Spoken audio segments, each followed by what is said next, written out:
Alright guys, so I'm at Carowinds, Hey guys, I'm at Carowinds, and rides are down right now because it's super inclement, as you can see, as they're saying, even though I don't see any rain, or thunder. Just kidding, a drop just fell. And it just thundered. Alright, never mind, I'm wrong. Yeah, that's for real. We did Afterburn once so far, and this ride just kicks so much ass, dude. I was back row, and yeah, this just beats the shit out of Batman every single day of the week. Like, Batman clones are fine, but the uniqueness and how quickly this thing just runs through the inversions is so good. All right, so I'm in front of Afterburn, which we've done 3 times now, and this is, it might be my favorite B&M inverted, and the final 0G roll you go into, which is right there. That is sick. I love that part, because you just whip through it, and you just go. Yeah, this ride is dumb intense.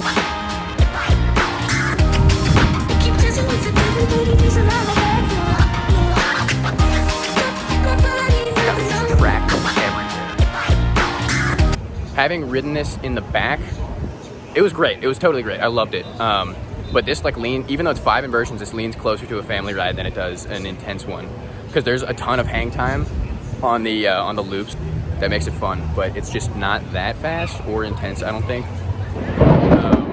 What's good, Thunder? How we doing? But yeah, so this thing's great.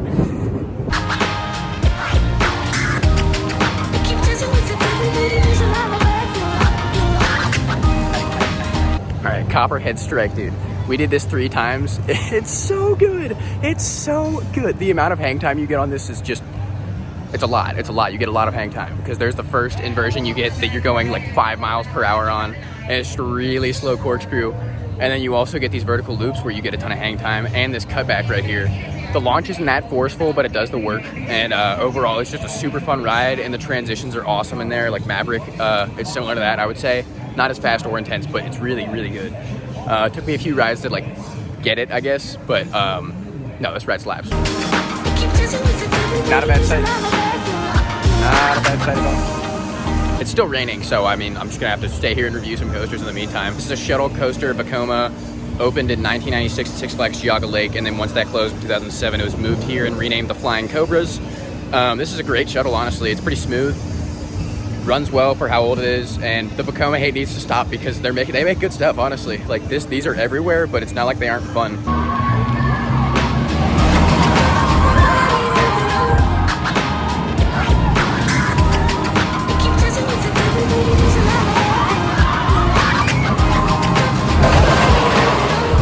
The only shuttle coaster here at Carowinds.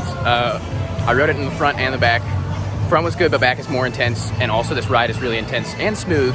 Solid. I liked it. We did it twice. I don't usually do rides twice unless they're actually good. This one we did, so.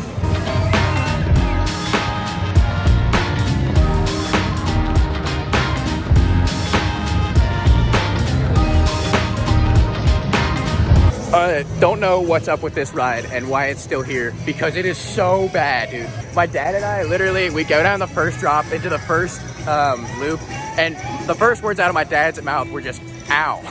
Like, we both hit our heads on the back of the seat and bumped our knees at the same time, and we were like, all right, this is gonna suck, let's brace for impact here.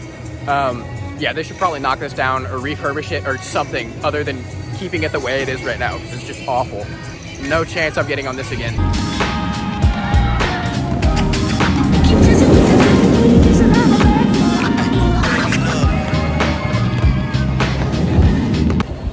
So I'm standing in front of what most people consider the best roller coaster, well, not most, but some people consider the best roller coaster in the US. I liked it a lot. I was second row, so it wasn't as forceful as it would be obviously in the back.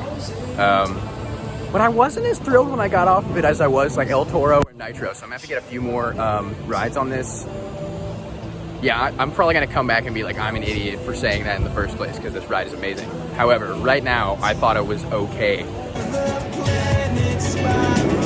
All right, as predicted, I completely take back everything I said before about Fury. This ride is so good, dude. We've done it 4 times today.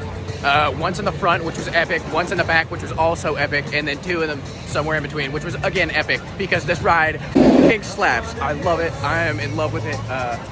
It's probably my #1 now. El Toro would be hard to compete with. But, I mean, dude, this thing just hauls ass 24/7.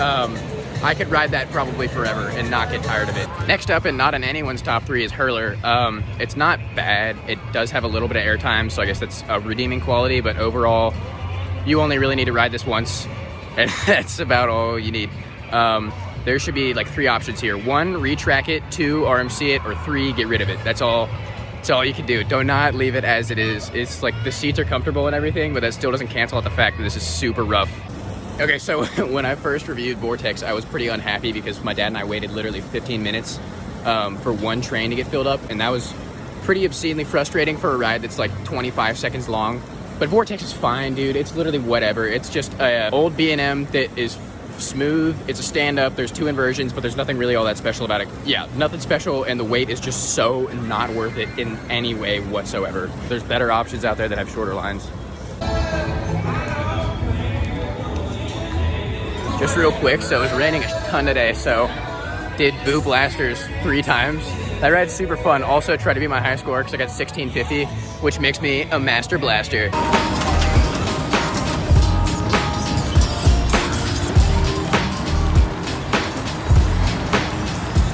Absolutely mental. All right, so Nighthawk, definitely better than the Superman clones. It's sick. We only got to do it once because the ride-offs are kind of slow. It's really, it's definitely more forceful than a B&M flying, I think. It's not quite as smooth, but it's great. I mean, you're so disoriented when you're on your back and you have literally no idea where you're going. This will probably be my least controversial opinion, but Woodstock Express is the best wooden roller coaster in the entire park. But this thing's great, built in 1975, PTC, aka Philadelphia Toboggan Coasters. But it still runs great. It's really smooth and fun for a kid's ride. There's a decent amount of airtime on it.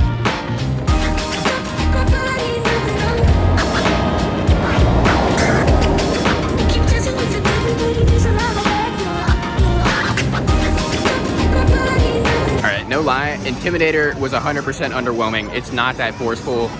It's dude, you could call that a family coaster almost. It doesn't feel like it's 75 miles per hour. Like the first drop is good and intense, but even in the back row, I didn't feel like I was getting too much airtime. Just go over and ride Fury 325, or come down to Georgia and ride Goliath, because that's better too. Because this thing kind of like meanders a couple times, especially with that big loop it does at one point. It's all good. Like, it's a good ride. I would probably rank it like 4th or 5th in the park, but again, just not that forceful at all. Fury is king.